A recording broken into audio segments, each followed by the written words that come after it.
everyone. As you can see, we have a bit different settings today. We are out on the plot, we're in my kitchen, and the reason is that I just want to show you how I make the Kaiser rolls. The recipe we're gonna use today is something that I found yesterday, you know, what I will try to do along the way is just tell you the main things that you always need to keep in mind when you make any type of rolls. So then you can go into internet, pick up your favorite, find new recipes and start doing them straight away.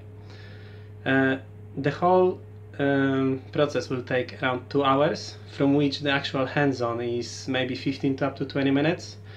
So it's convenient if you, for example, come back from work and you might still be able to do them by the time everyone are ready for the supper, or if you wake up on Sunday morning and you can probably make the rolls before everyone wake up for the breakfast. And there's nothing better than the smell of fresh baked bread on a Sunday morning. So anyway, without any overdue, let me show you what ingredients we're gonna use and also what equipment you might need.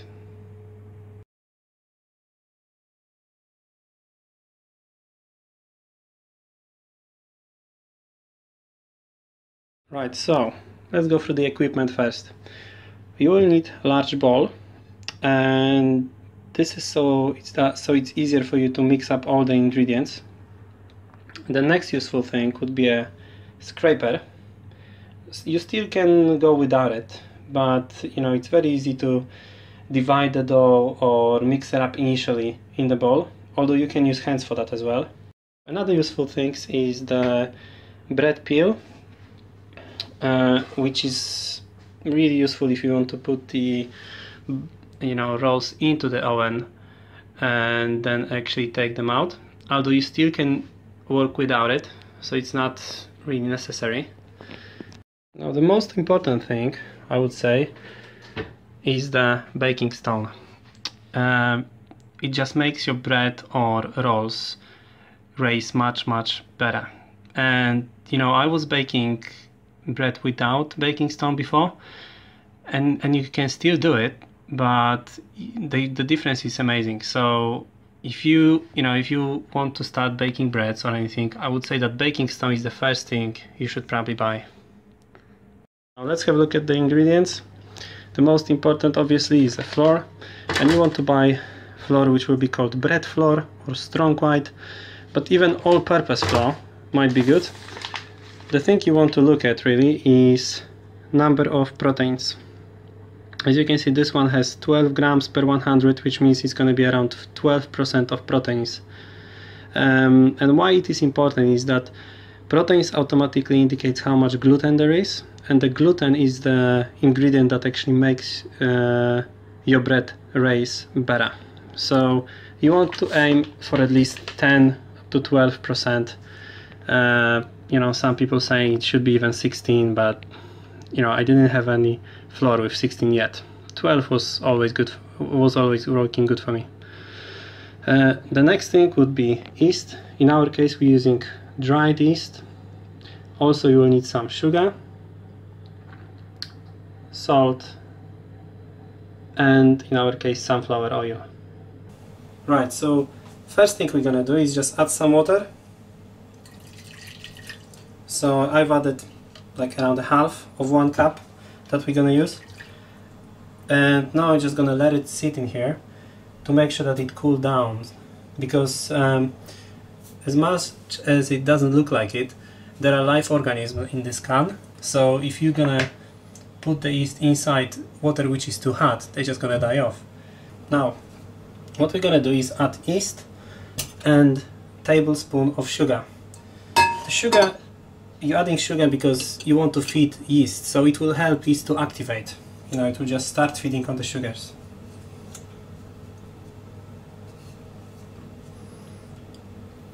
So there we go, we have a sugar in it.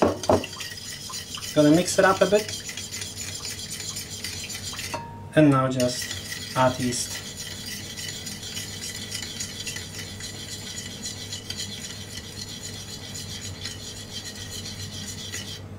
Okay, now I'm gonna leave it like that for around 5 minutes, and wait for it to activate.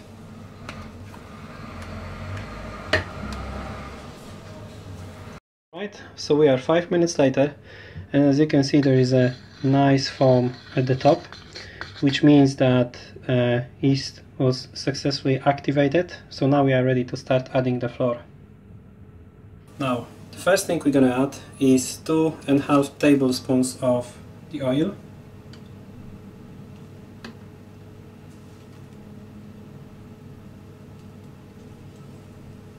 Now we are also going to add 1 teaspoon of salt.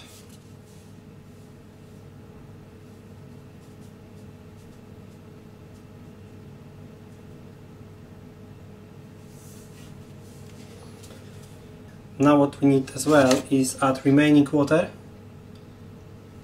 Okay, so now we have the whole cup of water in here. And now we're going to start adding the flour. As you can see, I have my 2 cups prepared in here and a half cup there, which makes it overall the whole flour we're gonna need. But just in case, I have some extra flour in here. So you know, if I need more, I will just add it. Right, so let's start. The way I'm doing it is just mixing this up while adding the flour.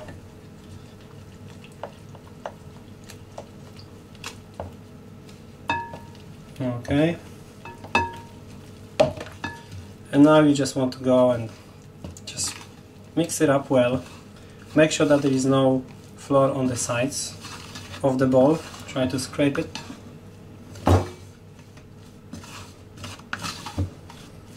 Okay.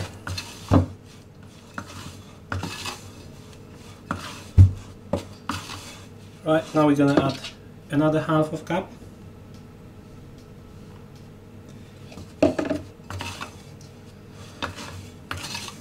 Okay, and at this point I will start using my hands because it's just easier and it shouldn't stick that much.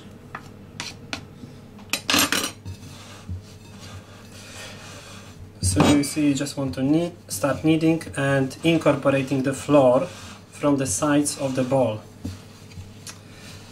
And you want to keep doing it until either the whole flour has been taken from the sides, or when you feel that the dough become a bit more harder to knead.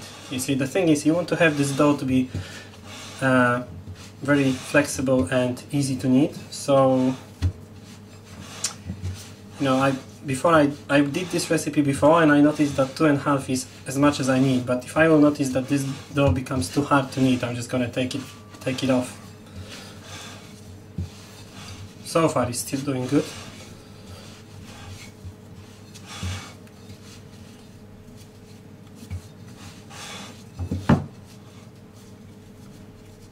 Okay, I think that might be enough. So you see, I still have some flour left. So what I'm gonna do, I'm gonna start kneading, and if I need more flour, I will keep adding this one.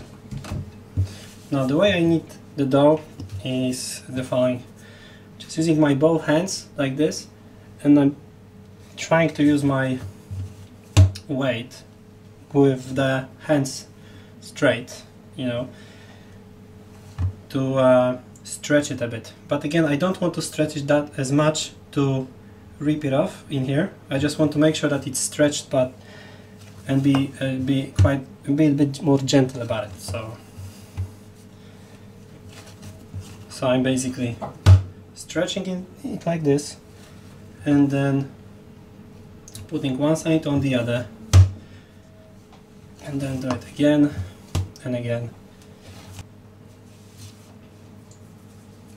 Okay, so we are after 10 minutes of kneading already, and I think this dough will be ready to let it to be left and raise. So try to form some kind of ball this way. Now we're gonna use bowl and some oil just to make sure that the dough doesn't stick to the bowl when it's raising. You're gonna just take it, not too much, just a bit. Try to make sure that the whole ball is in the oil as well as the dough. Okay, and basically we're gonna leave it here and cover it with some foil, and this is to make sure that it will not dry out on the surface. I just want to make sure that it's gonna be nice and moist in there. And that's it. Now we're gonna leave it there for an hour, and after that we will start shaping the rolls. Okay, so the dough have double in size, which is what you want.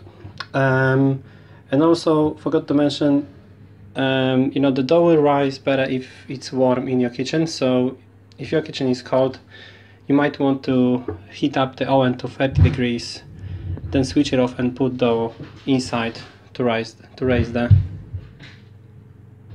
Another thing I'm going to use is this Teflon cooking mat, which I'm putting on the peel, and this is where I'm going to place all the rolls.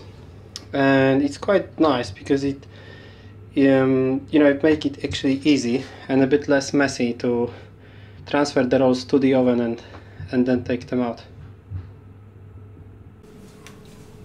Okay, so what we're gonna do now is punch the dough, which will remove all the gases from there and make it much easier to shape. So that's exactly what we're gonna do. Just punch it. Then we're gonna take it out and try to make it into the shape that will make it easier to cut into equal pieces.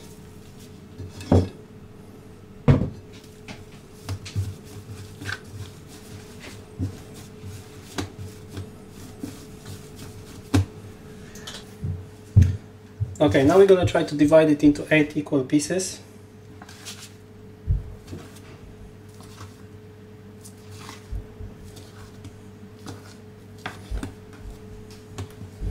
And right, we're going to use some flour as well, just to make it easier to work with the dough.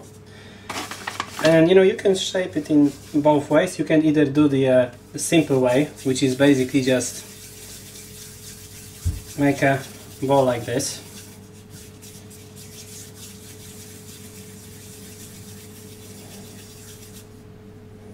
And this one doesn't look too good.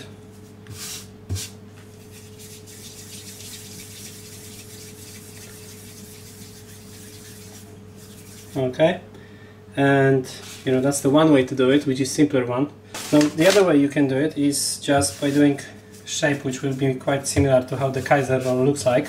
And let's see how it's gonna end up. So we're gonna do it like this, then like that, and basically connect both ends together and try to squeeze it here.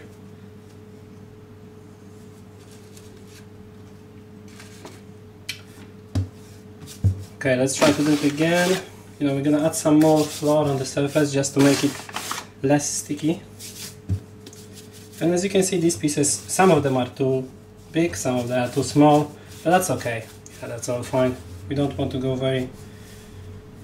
too technical in here. Okay, so again, we're doing this like that. Make a little knot and just connect both ends on both sides. Squeeze it here, and there you go. And we're just gonna make rest of them the same way.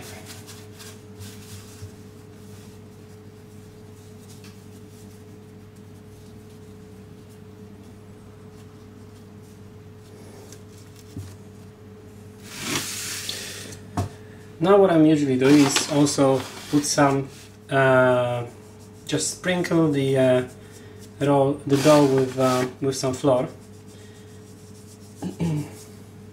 and the reason for that is that I will cover the whole peel with the foil that we used before. So you know, that will just prevent the foil from sticking to the dough. Okay. Now I'm going to leave it like that, and it it should be there for another half an hour. So within like 5 minutes from now I will switch on the oven already and heat it up initially to 240 Celsius. And as far as I know, you know, it takes it like around 20-25 minutes to go to this temperature, so yours might be a bit different. But anyway, that's pretty much done. Okay, so the rolls have been here for half an hour and grew quite nicely. Now the oven was on 200 initially, and I just lowered it to 200 right now, and the higher temperature at the beginning will help the rolls to grow much faster. And also when you open the oven, you know, the temperature will decrease, so having it higher initially is better. Now you also might be wondering what the sprayer is doing here, and I will use it to introduce some steam into the oven. You can do it also by putting the tray and then putting the water at the same time when you putting the dough inside. So anyway, let's do it. And I will try to do it as quick as I can. Oh, there you go. Another thing to mention, these should be here up to 20 minutes, so you know, if you want them a bit more chewy, you can take them out after 15, but you know, I'll try to keep them for the whole 20 to have the better crust. So let's introduce some steam.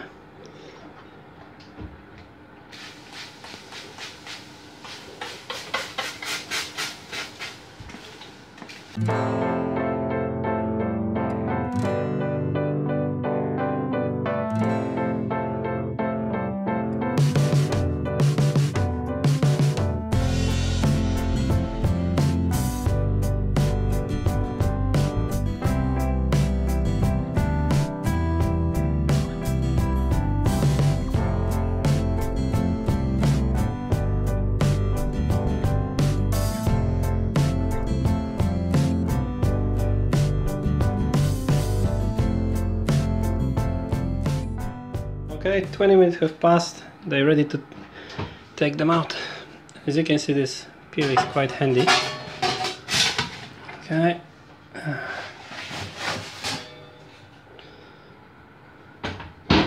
Now you want to make sure that you don't put them on just this even surface. You know, you want to make sure that there is some air underneath, and we're gonna let them like this to cool down a bit. Okay, so I wish I could, guys, tell you how well they smell, but I cannot. I mean, all I can show you is that, I'm not sure if you can hear that, but they are very fluffy inside, but they still have this crust, as you can see. So let's cut one of these.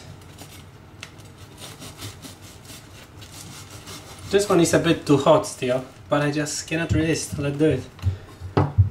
Okay. So as you can see, if I would leave it a bit longer, it might not. If I would leave it a bit longer inside the oven, what I could do, I could just switch off the oven and leave these guys inside, and they will become a bit less chewy. But still, I think it's quite good. Oh, that's it. You know, I'm doing this as a hobby, so I might not have all the answers, but if you are new and you're trying this recipe or trying to bake any kind of roast, feel free to ask me in the comments, and I'll try to help. Also, if you are experienced in baking, you know, I'm always trying to make sure that the rolls are much more fluffy and that the crust is better, so if you have any ideas about it, sure to let me know as well. Well, anyway, what I need to do now is wait for them to cool down, and then just guess we're gonna enjoy it for tonight's supper. You know, the good thing about baking, despite having the fresh rolls on the Sunday morning, is that you know what inside, you know how much salt, sugar has been added, what kind of flour has been used. So and also you have a full power over the taste that you like. You know, you can add a lot of herbs or whatever makes it much more tasty for you. Well, anyway, I'll see you next time, guys. Take care. Bye.